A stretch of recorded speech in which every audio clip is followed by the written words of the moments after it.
Hi everybody, welcome back. This is Read More with Trevor, and I thought I'd film our episode outside today at the lovely Evans Pond, right outside the Scripps Ranch Library. If you haven't been out here, there's a little trail that goes around the entire pond. It's about little under half a mile, so totally doable, mostly walkable. Nothing heavy duty, and you should really check it out. So I thought with today's episode, we're gonna do nature writing, really overlooked sort of subgenre of nonfiction these days. But famously we go all the way back in America to Thoreau, and kind of this contemplative look at the outdoors, open spaces, wilderness, and maybe a little bit of my plea for folks to read more of it, to try to gain a deeper understanding of themselves and wild spaces. I don't think after this year in California, it's too crazy to say that nature's in deep trouble, and it's not going to get better magically on its own, right? But maybe it starts in a very small way with us. So before I get to that too, in the second bit, just also kind of a plea to turn off your phone, but not until you watch this.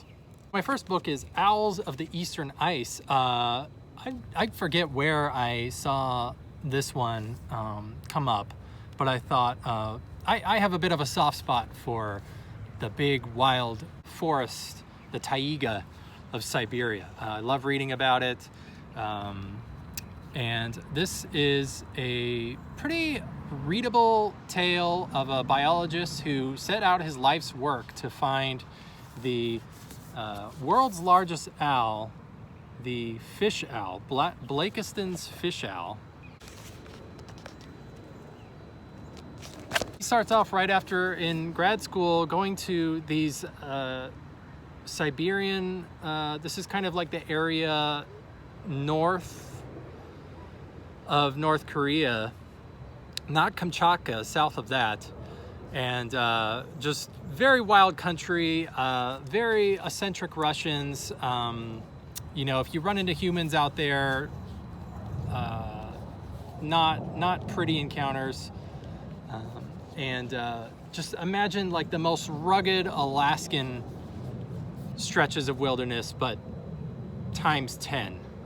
Mud, mosquitoes, a freezing cold, rivers that surge within an afternoon, changing the entire terrain. It's very easy to get lost, treacherous stuff. And I'm not a birder. I don't know much about owls, but I just thought this was so much fun. And the perspective of the lengths, a biologist will go to, he's setting up a conservation plan for these fish owls in Siberia with the help of other like Russian scientists, and different like trappers and hunters that live up there. Not as specialized as you might think. I think it's really one of those pieces that'll grow on folks. So Owls of the Eastern Ice. And the next one, this is nature writing. It's also more memoir. Kendra Atleework, sort of writing Joan Didion type style, a love letter to the Owens Valley. For those of you who've been up the 395 here in California. And really, too, this one came out 2020, but yet so timely because she writes about the fires of when she was a child. She grew up outside Mammoth and outside Bishop, and now she lives in Bishop. And she just knows the whole place is totally explosive. Climate change is really going to destroy the Eastern Sierras in ways that I don't think right even now we can quite imagine. And also, of course, the past with the history of Owens Valley and LA stealing the water from the Owens Valley and all those sort of knock-on effects years and years later. What's the William Faulkner line? The past is never past. In fact, it's not past. I know I got that wrong. One of you correct me. So, Cheryl Strayed, Rebecca Solnit, just kind of wistful, I don't want to say nostalgic, but very reflective writing about a woman.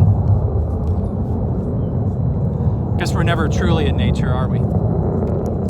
Just reflecting about her life and the places she loves. So I would recommend Miracle Country for people who love memoirs. You want to know a little bit more about California and you know what's at stake with everything, with climate change, basically warming everything up and turning it all into tinder. Before I finish today's episode, really just sort of with everything going on in the world, you know, I've slated this episode to air Wednesday, November 4th, and I thought with good reason I would just tell everyone watching, turn off your phone. Give yourself a break from the internet. Go unplug it. Give it the hard boot. Just disconnect, even for 30 minutes. I'm not talking crazy. You know, a book I reviewed earlier this year, How to Do Nothing by Jenny Odell. And that's another great sort of contemplative, intellectual, meandering look at the effect technology and social media have had on us. And as a librarian, I do want to say, if you love reading and you love the act of interpreting a text, sort of engaging with a text in your life, if you engage too much on the flip side with your phone and with social media and the internet, as much as you're trying to be connected and informed, just know too, it's also going to detract from your reading. It's going to make you lose focus over time. It's going to make you more frazzled. And that level of input and like sensory addiction is really going to lessen your ability to concentrate on a text or being, you know, fully enmeshed in a story. And this isn't a zero-sum game, right? You know, I would never tell anyone to just read and never check the news or be engaged on the internet as well, as far as it's a valuable tool, of course, right? But at the same time, I think it's just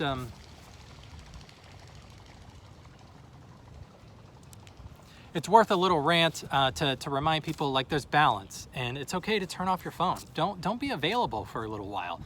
If someone needs to text or call you, let it wait, just even a little bit. If there's a site you want to check, you want to go to Twitter, just wait till later today, but turn off your phone for a little bit, just an experiment. You'll be shocked at an hour or two how much more it's just going to bring back to you, and then it's going to let you step into a book that much better. I'm not coming at this just as my own personal thing too. I wanted to cite, you know, different studies, social media use, depression and anxiety symptoms, a cluster analysis, two different groups of patients, the wired and connected, kind of the people who use social media the most, increase the odds of elevated depression and anxiety symptoms.